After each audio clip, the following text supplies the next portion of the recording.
Steve Rogers and his new allies are on the trail of a mysterious force hoping to destroy America from the inside out. What'll happen next? Well, let's hop into Captain America issue number 3 and find out. Alrighty then, so as we join the comic, we check on in with Agent 13. She's away on assignment for General Ross when she realizes that the convoy transporting her might have been compromised, so she decides to kick all sorts of ass. But more on this in a minute. Over with Steve, he's in Middle America, flyover country in fact, talking to an average Joe about how his life was affected by Hydra. This Joe's name is, well, Joe. He says that he was beginning to lose hope in his small town after the mine closed, the church got shuttered, the schools were seeded. But then Hydra came along and all of that changed. They brought the real America with them, as he put it. And while Joe would never consider himself a Hydraist, people were working again, they had healthcare, kids were getting taught. And to think, all they had to do to get the trains running on time was take a handout from a group of supervillains connected to an evil Nazi death cult. Of course, Hydra and the Secret Empire were defeated, and once again Joe worried about the fate of his town. But then a brand new group, a corporation called the Powers Corporation, stepped right on in and picked up where Hydra left off. It's that group that Captain America and his Wakandan allies are actually here investigating. Why would they care about the fate of this one small town? Steve also rejects this guy's use of the term real America, as if there's any other kind to Captain America. Now, T'Challa has an invested interest in the Powers Corporation too, because its board of directors are made up of a bunch of seemingly reformed supervillains who battled Hydra during the Secret Empire, including one Ezekiel Stane, son of Obadiah Stane, the former Ironmonger, who was funding an uprising in his home country.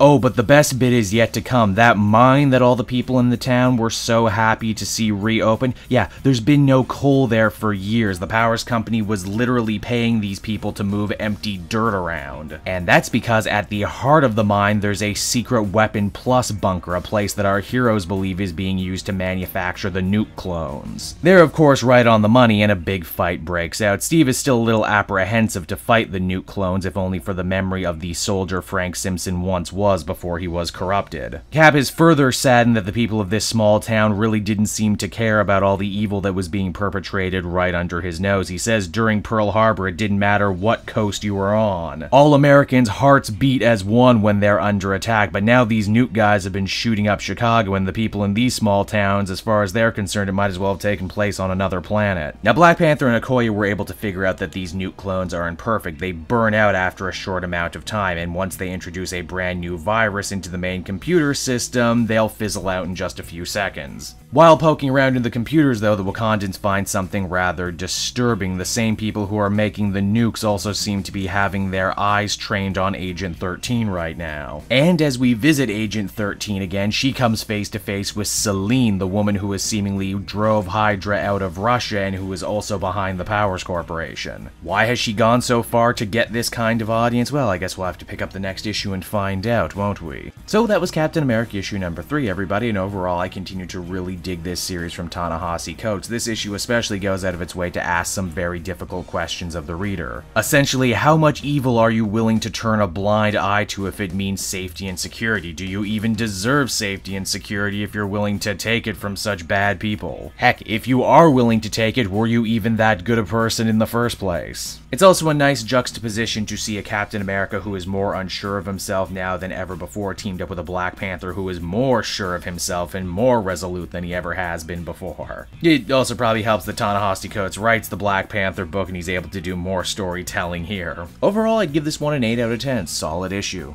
Hey there everyone, it's your old pal Cape Joel again. Thanks so much for watching to the end of the video. I hope you enjoyed it, and if you did, why not check out some of these other video projects I've been working on. Then you can follow me on Twitter and Facebook at Cape Joel, so you're always up to speed on what I'm doing next. And hey, if you're in the market for some comic books, might I recommend using my book depository link down in the description. Not only will you save an absolute bundle by not having to pay anything for shipping and handling, but anything you buy via my link goes to support me in the channel, so that would be much appreciated. So until next time everyone, this has been Cape Joel. I will be back again next time with more comic content that smacks of greatness. Bye-bye, everyone.